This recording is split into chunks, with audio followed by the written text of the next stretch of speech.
So I'll be switching a little bit between my slides and also our MedSIS system. So just bear with me here.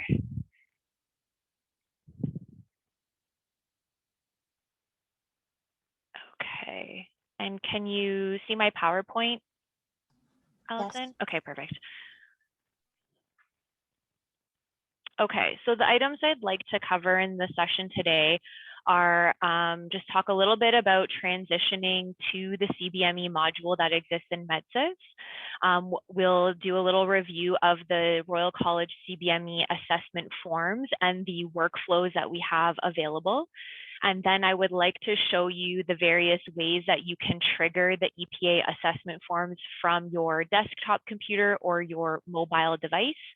And then I will show you a high-level overview of the Cbme module or the EPA dashboard. And that's where basically all of the assessments that you complete on the residents, they're all flowing into a dashboard that programs are using to track that trainee's progress. And then I'll let you know where our MedSIS training resources live. So after this session, if you need some more resources, we've got videos and guides and things like that that can help you along the way. So for programs who were originally scheduled to transition to Cbme in July 2020, but have been deferred to July 2021 because of COVID, you know, our MedSIS team backend work is already done. All of your EPAs are loaded, your residents are in there, and it's up to each of those programs as to when they want to begin trialing the Cbme module. So they can, for those programs, when you're ready, your faculty can begin triggering forms on your current residents, and this will kind of help faculty you know, work through that process for when your official CBD stream residents begin on July 1st.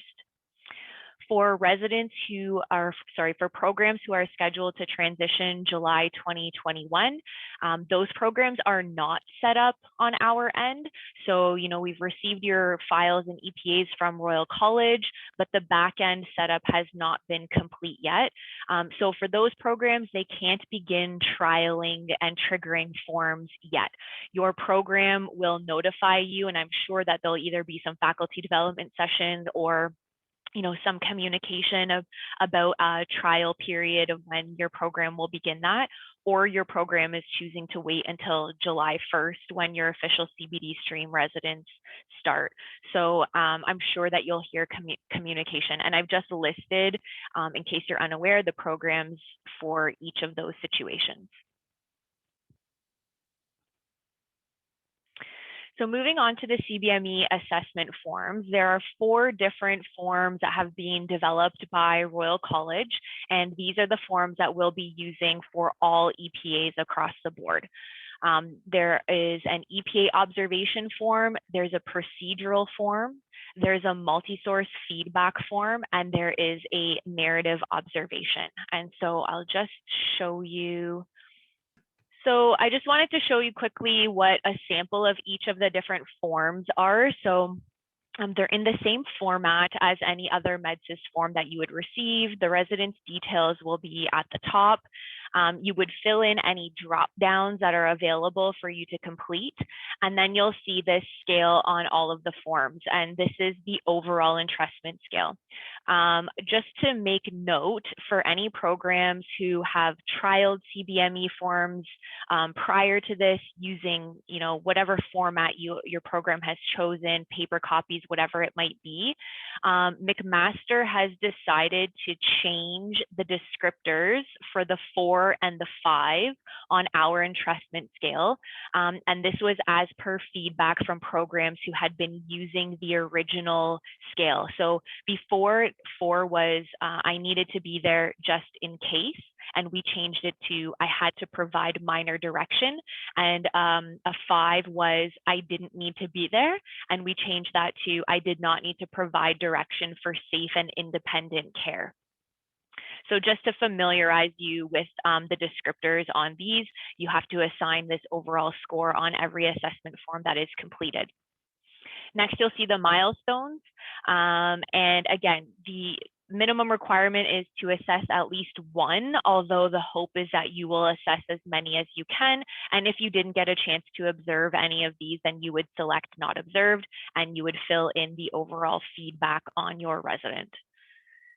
The next form is the procedural competencies form. So it looks a little bit different. Again, whatever drop downs are available to you, you would complete them. They're usually asking for some contextual information to fill in about the particular encounter. What is the procedure? What is the setting? What is the demographic of the patient? So on and so forth. And then you would have the overall scale again.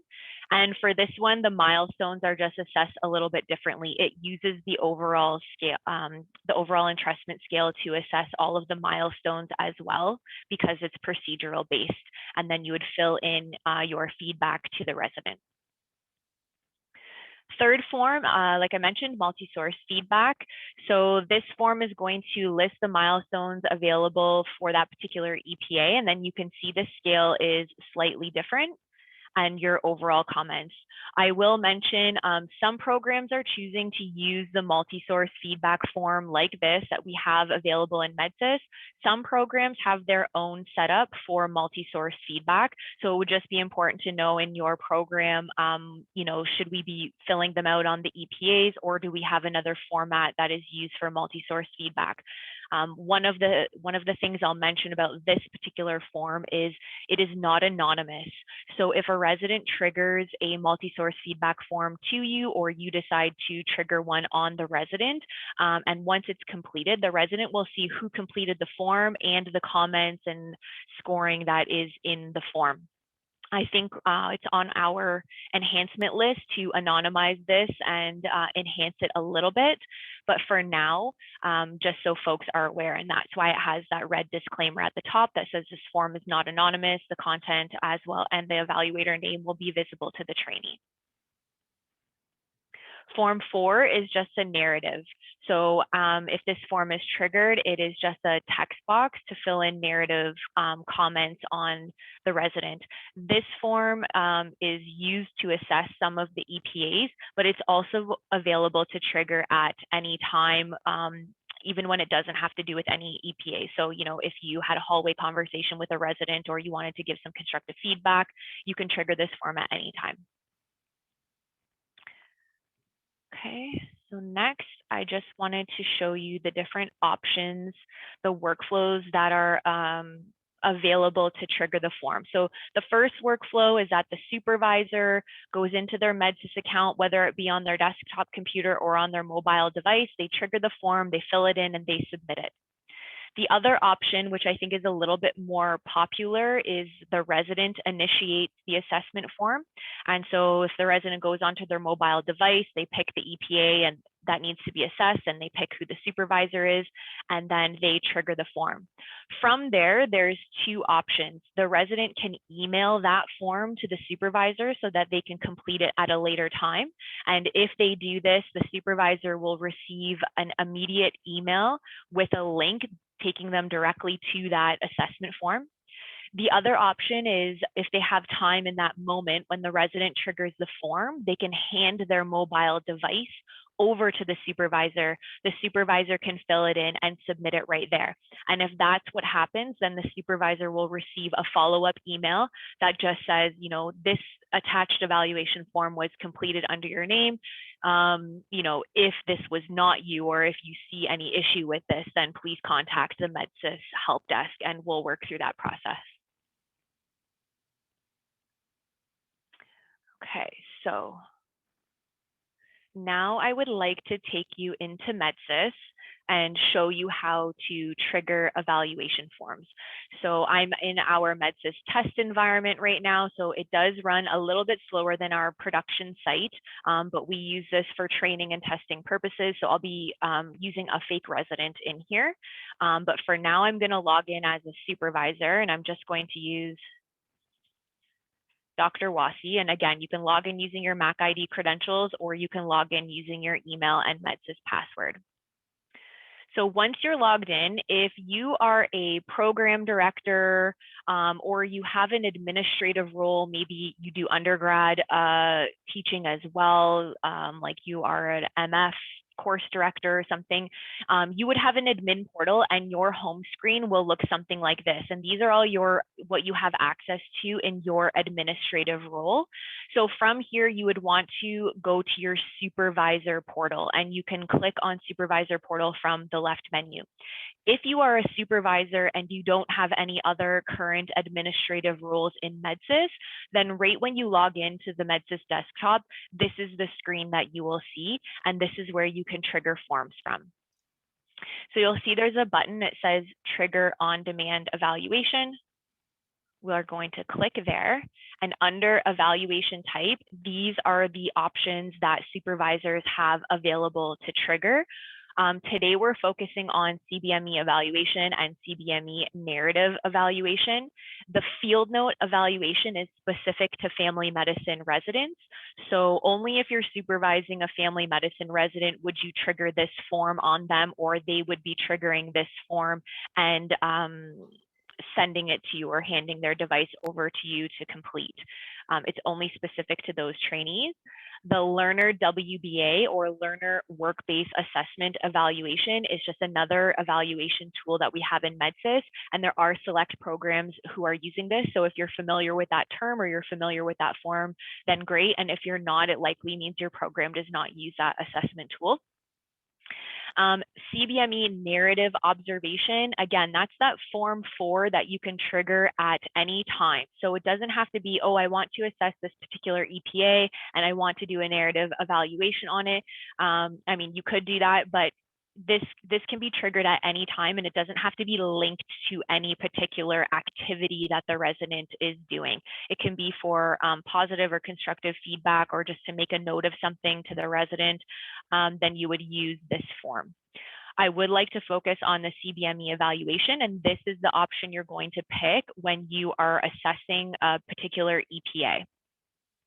So once you've said Cbme evaluation, it will ask you to select your resident.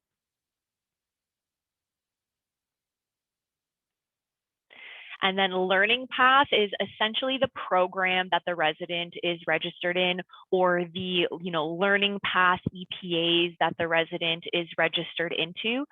For a majority of residents, this will auto-populate to their Learning Path. I think the only folks that would have more than one Learning Path are the ones registered into Surgical Foundations. So if you are in that boat, then you just want to make sure, are you assessing right now the resident Surgical Foundations EPAs, or are you assessing their home program EPAs, like obstetrics and gynecology or something like that? That's when you would want to make sure you're selecting the right one. Aside from that, it will auto-populate. Under activity, this is the resident's rotation. So you just want to pick the current rotation that you are supervising the resident for. The most current or most recent rotation will show up at the top. So more times than not, that's the one that you're choosing, but it does say what the rotation name is on call. The location is Hamilton General Hospital, and this is for February 25th to March 4th. So I'll select this one. Next, you're going to choose the EPA that you want to assess. I noticed just as I was getting ready to prep for this session that, the EPAs are prefaced with the stage. So this is core of discipline, there's foundations of discipline, TTD is transition to discipline, and TTP is transition to practice. But I noticed they're showing up in alphabetical order, and I would actually like them to be showing up in stage order so that it's stage 1, 2, 3, 4. So I'll have to take a look into that. But essentially, you go in and you scroll through here and decide which EPA to be assessed. And then under evaluation form, this will also auto-populate. So like I mentioned, each EPA is already assigned the form 1, 2, 3, or 4 that is used to assess it. This was outlined in the assessment plan, and we pre-linked the correct form to each EPA. So you'll never have to say, oh, should I use form 2 to assess this, or should I use form 1? Sorry, I'm just trying to keep an eye on the comments as well. So for Pgy5 Overlap, they will have more than one learning path listed. Yes, so there are a couple instances, like I think even in critical care, where they can also be doing anesthesia, maybe. I don't know all of the ins and outs, but yes, if they are required to be kind of overlapping into programs, then they would have 2 learning paths. So once you have filled in all of your drop downs here, we're going to open the form, and here's the form. So what you're seeing at the top is the resident's name, their program, and the EPA. And then it's listing the key features. Again, this is coming from that assessment plan from Royal College, but this is just letting you know in a little bit more detail what this EPA focuses on. So, you know, the title is Patient Safety Incidents, but which is a little bit short. So this is telling you some more information. And then if we scroll down, again, these are the drop downs that you would need to complete.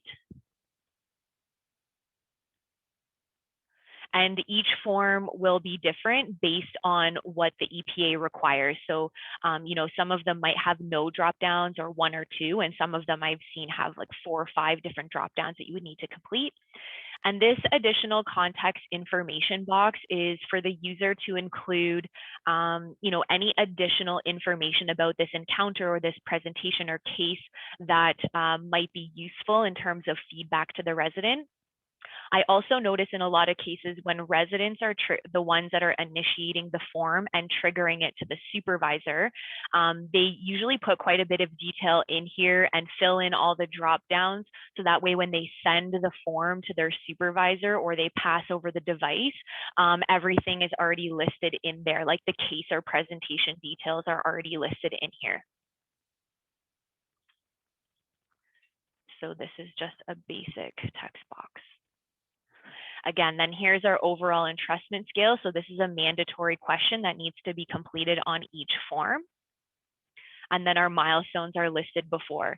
The minimum requirement is to assess at least 1. It won't let you submit the form without assessing at least 1 milestone. And then when you get to the bottom, this is where you're going to give your overall feedback for the resident and submit. So you'll get a message that says user form was saved successfully. I can still see it's still processing at the bottom here, but once it does its process, then you'll see the form in a read-only version. And you can close out of here. And then the system will take you to your evaluation dashboard. So hopefully most people are familiar with this page having to complete ITERs and that sort of thing. But this dashboard is showing you all evaluations you need to complete, all evaluations you have completed, whether they be ITERs or WBAs or Cbme forms. All trainee assessments live in this dashboard. One thing I want to mention that's important about this screen is a lot of folks, supervisors, have their dashboard filtered on the evaluation status of pending, which is great. Then when you log in, you're not going to see all the forms you've ever completed. You kind of just want to see your to-do list. Because residents can complete a component of the Cbme form, you know, they can complete those drop downs, they can put in some additional details before they send it to you. The form is then considered to be in progress because there is a portion of the form that has been filled out. And with our first group of programs that onboarded, we noticed we were getting a lot of emails saying, oh, I'm going into my dashboard and I cannot find any of these Cbme forms. And 9 out of 10 times, the supervisor had their dashboard set to only pending. And so it wasn't pulling in any of the in-progress forms. So that would be a #1 thing next time you're in MedSIS to go in here and you want to update this. And if you want, you can clear all of the filters and you'll see everything that's ever been sent to you, everything you've completed, and everything that's pending. And there's other types of statuses in here that you can use as well. Cbme forms have a typically 14-day expiry. So after 14 days that those forms have been sitting in your inbox and you haven't completed it, they will expire. Once a form is expired, it can't be opened back up. It's permanently expired. And the only option would be to ask the resident to resend that form to you, or for you to go in and run through this process and re-trigger that form on your own. So the turnaround expiry was 14 days. When COVID hit, that was changed to 20 days. So supervisors currently have 20 days to complete any forms that maybe you triggered it and you didn't fill it out, you just saved it, or if a resident triggers a form to you.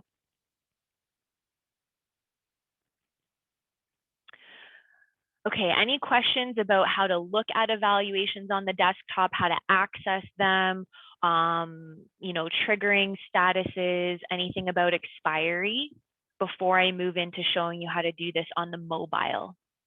So this is what the mobile will look like on your phone. And you have the option to log in with your email and MedSIS password, or you can click on Authenticate with MacID and use your MacID login credentials. And so I'm logging in as a supervisor here. And once you get in, you'll see two different panels available to you, trigger new evaluation or evaluation. So if you want to assess an EPA for a resident, you're going to say trigger new evaluation, and it's going to walk you through the same drop downs that we went through on the desktop. It's essentially the same, but in a desktop version. So we'll pick Cbme Evaluation. We'll select Miles, our test trainee. Learning path is auto-populated to critical care. Activity, we're going to pick the current rotation that the resident is on.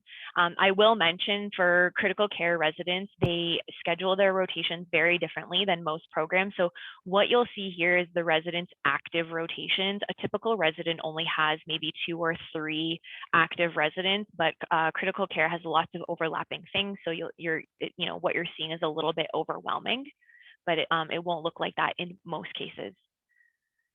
Then you want to select your EPA. So we can pick chronic critical illness. The evaluation form is going to auto-populate. And then at the bottom here, you'll see a green button that says trigger.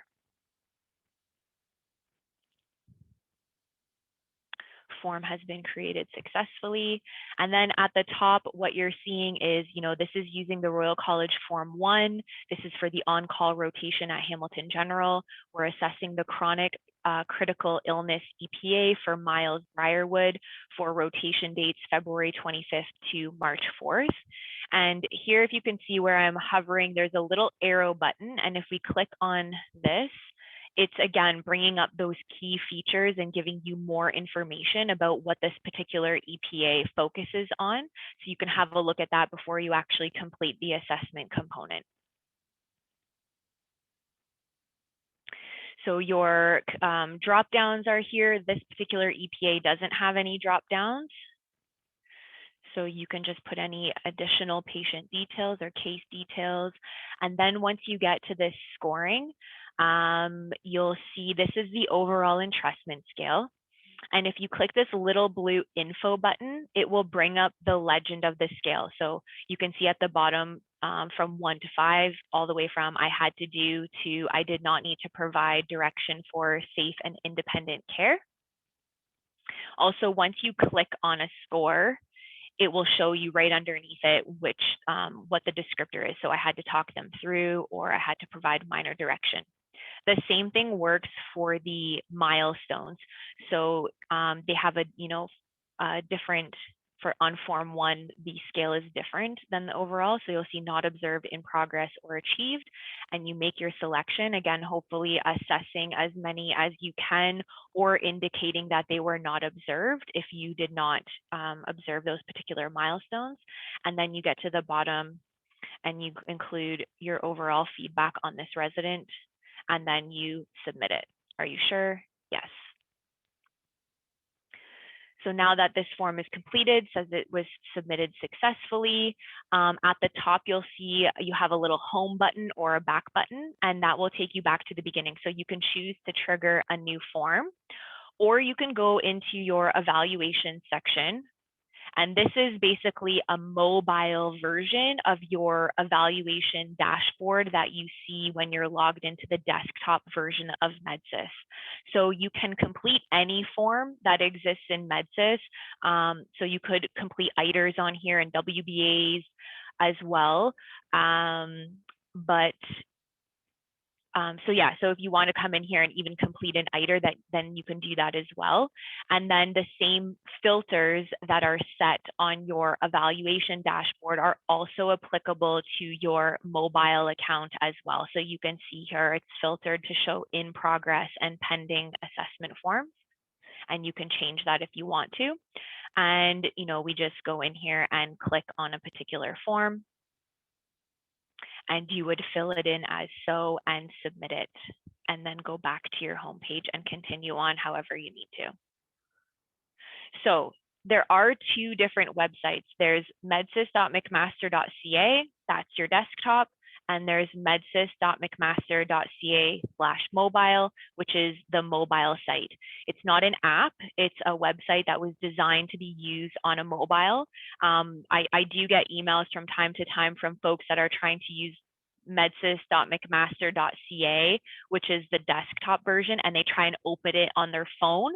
And it looks really wonky and that sort of thing. It's not intended to use on a mobile device. So just make sure you're using the right website for the particular device that you're on.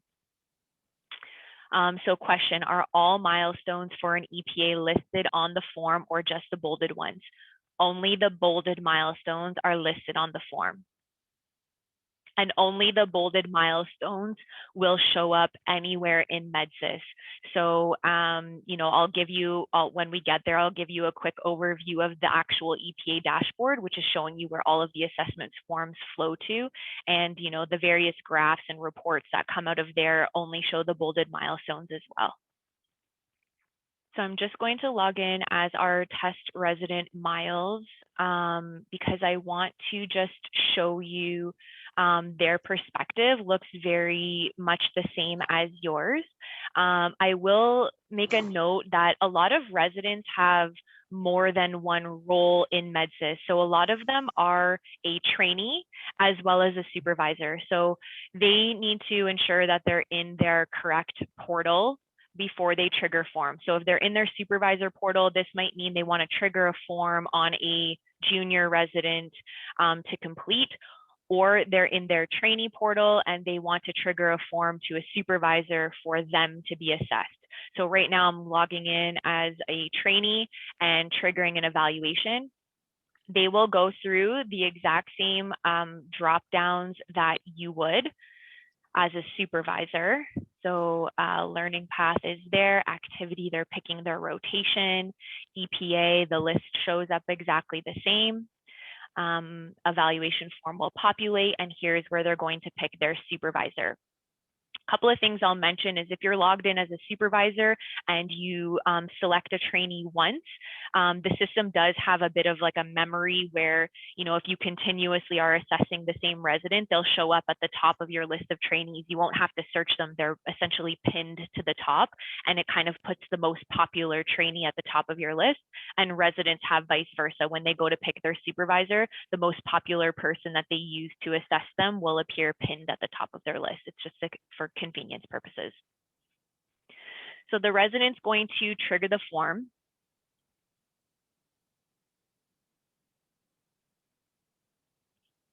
And again, looks very similar to what it looks like for you.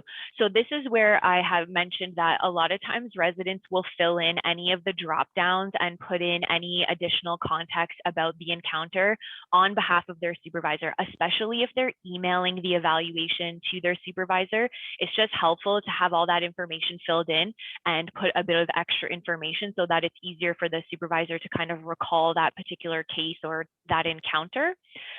So they can fill in what's needed here.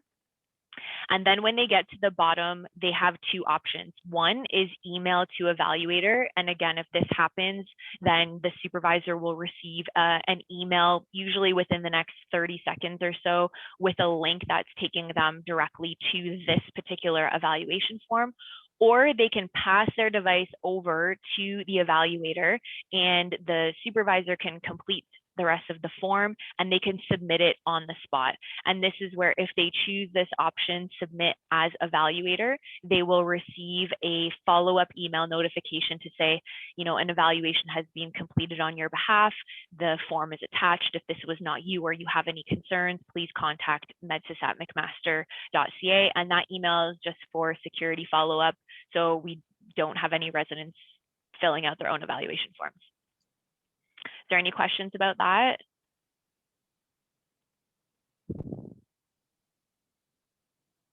Okay, so let's get out of here. And now I will show you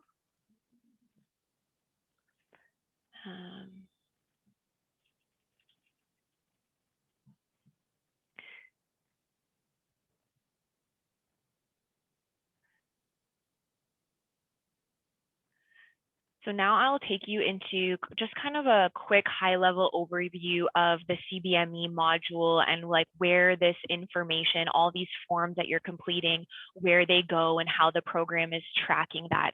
The next session, faculty session that I'm doing in March, will go into more detail about this. So I'm kind of just showing you what's here today. But if you are an academic coach or a competence committee member or a CBD lead, PD, somebody like that, that is a little bit more involved in the decision-making process for the trainees, then you would want to come to the next session because we'll get more in-depth about how to track progress. So, you know, a PD would see all of their residents from their program registered here. If you were, say, an academic coach, you would see the 1 resident or 2 residents that you have been assigned to as a coach, just showing you their program, their learning path, their PGY level, the current stage, when they started that stage, the stage progress, and this is auto-calculated based on the number of EPAs they have completed so far within that stage, and then the overall status for the trainee, which is assigned by the program or competence committee. And then if we click on this resident, there's just a whole slew of data that exists on the trainee, and all assessment information is pulled in here. So if I collapse this, what you're seeing is the stage, the overall progress of that particular stage, the status of the stage, and then these are the action buttons that are available to the competence committee and, you know, PD and program admin to make updates. If I expand a stage, then I'll see all of the EPAs within that stage and their progress that the resident is making, how many EPA forms have been completed by supervisors, and a breakdown of those scores. And then if I drill down one step further, then we can see the actual individual requirements that the resident needs to meet in order to complete this EPA or have this EPA be considered achieved. So these are essentially those drop downs that you're filling out on the form. So it will say, you know, how many, you know, on the form, it will say procedure and you're picking central line insertion or, you know, something else that I likely can't read on here. And so that's how this dashboard is being populated in real time as forms get completed. It flows in here and the percentages will change and the number of forms will go up and the breakdown of forms will adjust. You know, again, if you want to learn more information about, you know, how to be looking at graphs and how to dissect the information a little bit further, then you can join the next session. But I'll just quickly show you what this is about. So there's a supporting documentation section. So residents or, you know, programs or competence committees can upload any additional information for this resident. Could be assessment data, could be presentations or any other kind of feedback or program requirements that the resident needs to do. Under reflection documentation, if there's any kind of narrative or reflection requirement as part of the program, then the resident can do that here. And what a lot of programs are doing is uploading a template here for each of the residents, and then the resident can go in and fill that section out. Then under assessment, this will pull in all assessments that have been completed on the trainee. So we've been focused on the Cbme evaluations, and when we look at the EPA dashboard, we're seeing all the completed EPA evaluation forms. But if programs, you know, the folks who are kind of at the decision-making level, they need to be taking into consideration all of the data that exists on the resident. And in here, they'll be able to see all of the ITERs, Cbme forms, work-based assessments if you're using them. Again, this is just a replica of the evaluation schedule. Program evaluations will just give a breakdown of all of the evaluations that the resident was required to complete. So these are faculty evals, presenter evals, the evaluations that they are sent at the end of their, technical difficulties. The evaluations that they're sent at the end of their rotations where they should be evaluating the experience that they had on that rotation. See if we can get out of here.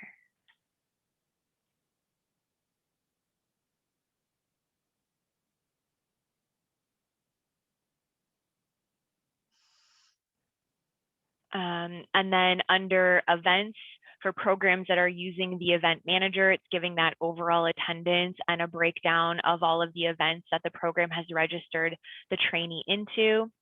Activities, this is our procedure log. I don't think very many programs are using the current version of our procedure or activity log, but we do have a new one on the way. And so one of my colleagues has been working on this for several months. There's been some surveys that have gone out and some working groups.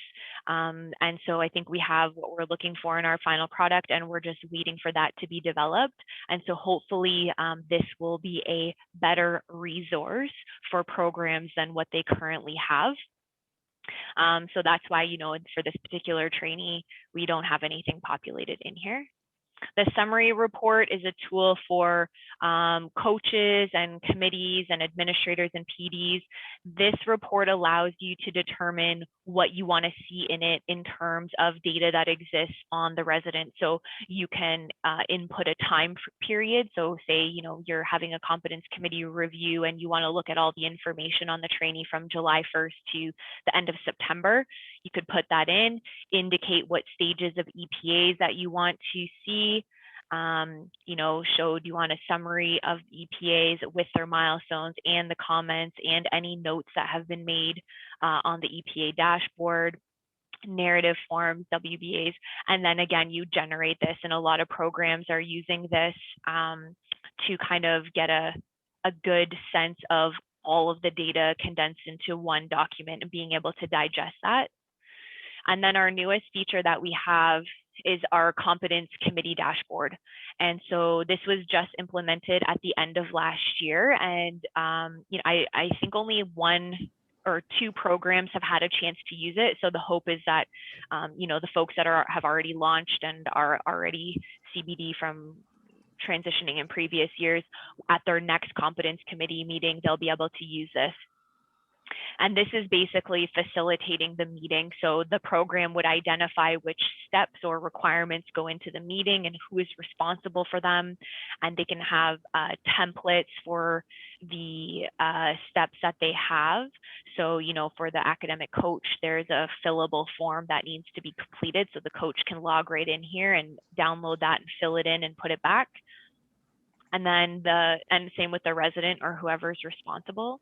And then down here, it's tracking the meeting details. So when did the meeting take place? When were decisions ratified? What's the resident's status? You know, what was the purpose of the meeting? Was it to promote, or was it a regular review? What the outcome was, so on and so forth. So this is something brand new. And the idea is that as the resident works through their program and as they have all of these reviews, that the committee and coaches and whoever will have one dashboard that they can go into, that they can see all this. And if I collapse here, you can see there's 2 competence committee reviews outlined for this trainee. So if, you know, if your program had the trainee would end up having a total of 6 reviews by the time they leave, then at the end here you would see 6 reviews. And then when you go to do the most recent review, you can always refer back to the previous review to see, you know, what was the competence committee letter, what was decided. Are there any details that I need to look at here or refer back to in completing the current competence committee review?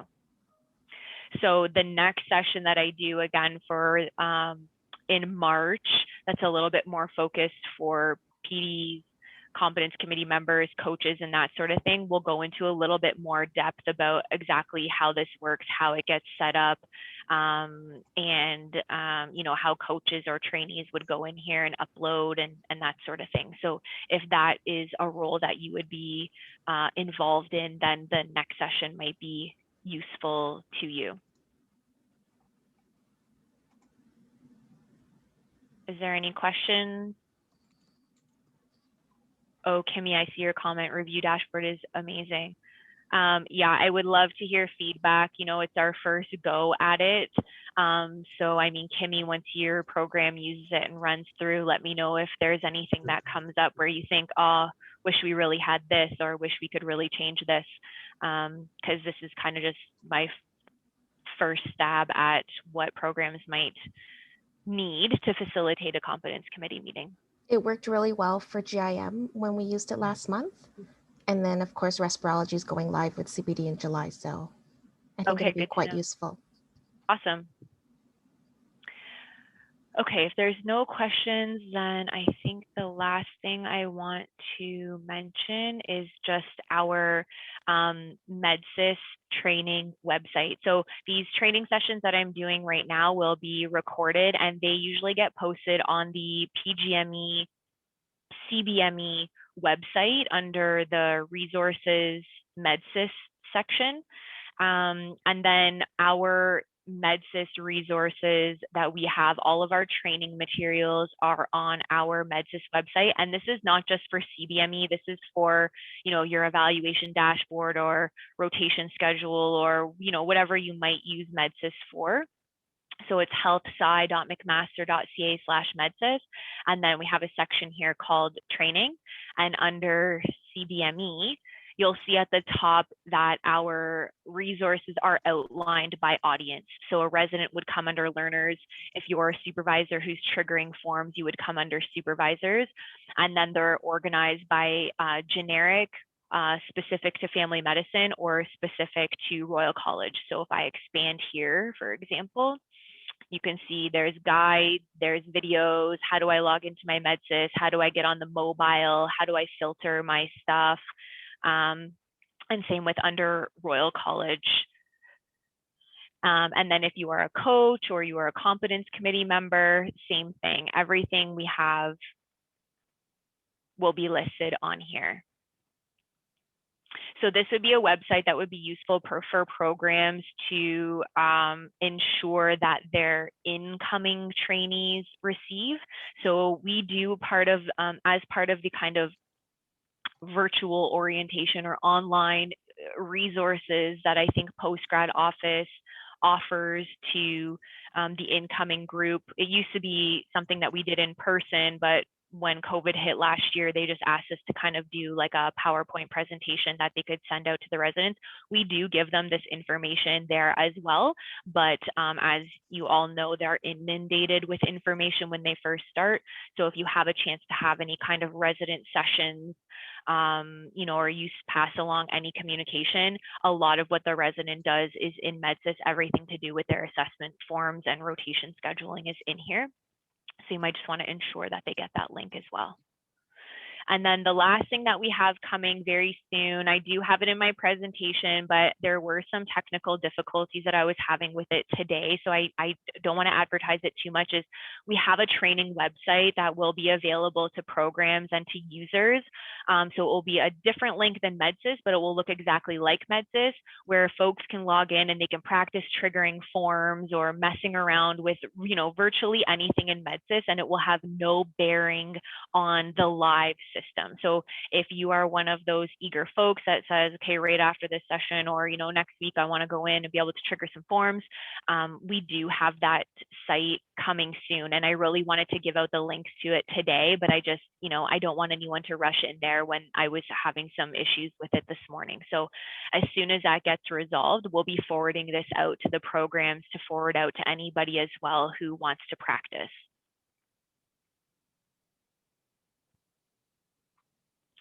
And that's all that I have to say. If anybody else has questions, can you put a link to the first MedSIS summit? Perfect. Awesome. Thanks, Doreen. Okay, so I guess, I don't know everybody's timing for when they want to trial or start the process. So I imagine the communication will be coming from your PD or CBD lead out to your program about, when you guys will get going. But if at any time you have any questions or concerns, or you're not sure how to get into the mobile, whatever it might be, and you've tried our resources and you're stuck, then just email us at medsis@mcmaster.ca, and maybe I will put that in there. And this is for any MedSIS issue. So it's not just with CBME. We have one inbox for the whole system, and you know, we kind of filter through the inquiries and send them to who they need to go to. But just hit us up at that at that email address. Okay, I think that's it. Thank you all for coming.